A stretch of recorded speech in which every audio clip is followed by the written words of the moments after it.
Good morning. ഈ പുതിയ പ്രഭാതത്തിനായി ദൈവത്തെ സ്തുതിക്കുന്ന ഈ രാവിലെ സമയം വെളിപ്പാട് പുസ്തകം 3-ാം അധ്യായം അതിൻ്റെ 1-2 വാക്യങ്ങളൊന്ന് വായിക്കട്ടെ. ജീവനുള്ളവനെന്ന് നിനക്ക് പേരുണ്ട്, എങ്കിലും നീ മരിച്ചവനാകുന്നു. ഉണർന്നുകൊള്ളുക, ചാവാറായ ശേഷിപ്പുകളെ ശക്തീകരിക്കുക.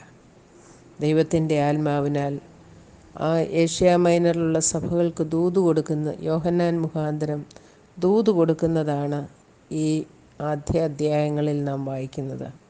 സർദീസിലെ സഭയുടെ ദൂതന് ദൈവത്തിൻ്റെ അരുളപ്പാടുണ്ടാകുന്നതാണ്.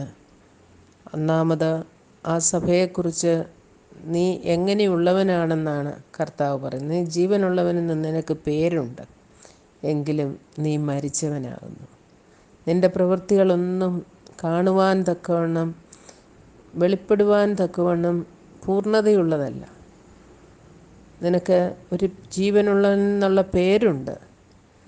അത് നിൻ്റെ ശേഷിപ്പുകൾ, ചില ശേഷിപ്പുകൾ മാത്രം നിന്നിലുണ്ട്. ഒരു അനക്കം മാത്രം, ഒരു ശ്വാസം മാത്രം. ആ ചാവാറായ ശേഷിപ്പുകളെ ഒന്ന് ശക്തീകരിക്കുവാൻ ദൈവത്തിൻ്റെ ആത്മാവ് ഇവിടെ ആഹ്വാനം ചെയ്യുന്നു. ഇതോട് ചേർന്ന് 85-ാം സങ്കീർത്തനത്തിൻ്റെ അതിൻ്റെ 6-ാം വാക്യം, നിൻ്റെ ജനം നിന്നിൽ ആനന്ദിക്കേണ്ടതിന് നീ ഞങ്ങളെ വീണ്ടും ജീവിപ്പിക്കുകയില്ലേ. കോരഹപുത്രന്മാർ ദൈവത്തോടൊരു പ്രാർത്ഥന കഴിക്കുകയാണ്. ഞങ്ങളും ചാവാറായ ശേഷിപ്പുകളെ പോലെ ആയിരിക്കുന്നു. ഞങ്ങൾക്കും ഉള്ളവർ എന്ന് പേരുണ്ടെങ്കിലും ഞങ്ങൾ ഏകദേശം ഒരു മരിച്ച അവസ്ഥയിലാണ് കഴിയുന്നത്. എന്നാൽ ഇവിടെ ദൈവത്തോടുള്ള പ്രാർത്ഥന അവർ തുടരുകയാണ്. കർത്താവേ, നിൻ്റെ ജനമായ ഞങ്ങൾ നിന്നിൽ ആനന്ദിക്കണം. നീ ആരാണെന്ന് മനസ്സിലാക്കി, നിനക്ക് എന്ത് കഴിയുമെന്നുള്ളത് മനസ്സിലാക്കി, നിന്നിൽ ആനന്ദിക്കുവാൻ തക്കവണ്ണം ഞങ്ങളെ ഒന്ന് വീണ്ടും ജീവിപ്പിക്കണമേ. ഈ പ്രാർത്ഥന ദൈവം എക്കാലത്തും നമ്മിൽ നിന്നും ആഗ്രഹിക്കുന്നതാണ്. കർത്താവിന് ഹിതമായ രീതിയിൽ ഫലം പുറപ്പെടുവിക്കാതെയുള്ള, കർത്താവിനെ സ്നേഹിക്കുകയും മാനിക്കുകയും ചെയ്യാതെയുള്ള ജീവിതം ഏകദേശം ഒരു ചത്ത അവസ്ഥയിലാണ്. എന്നാൽ അതിൽ നിന്നൊരു മോചനം പ്രാപിക്കുവാനായി ദൈവത്തോട് അഭയാചന കഴിക്കുക.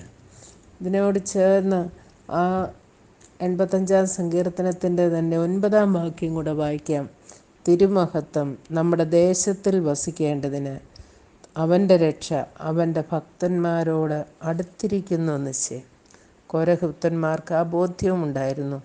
ദൈവത്തിൻ്റെ മഹത്വം തങ്ങളുടെ ദേശത്തിൽ വസിക്കണം. അതിനായിട്ട് ദൈവം പ്രവർത്തിക്കണം. അതിനായി എന്നിലുള്ള രക്ഷ എൻ്റെ ചുറ്റുമുള്ളവർ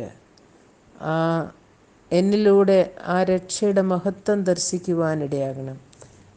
അവൻ്റെ രക്ഷ അവൻ്റെ ഭക്തന്മാരോടടുത്തിരിക്കുന്നു നിശ്ചയം. ആ ഭക്തന്മാർക്ക് വേണ്ടി രക്ഷയുടെ പ്രവൃത്തിയെ വെളിപ്പെടുത്തുന്ന ആ ദൈവത്തിൻ്റെ വലിയ കൃപയ്ക്ക് കൂട്ടവകാശികളായി തീരുവാൻ കോരഹപുത്രന്മാർ ആഗ്രഹിക്കുന്നു.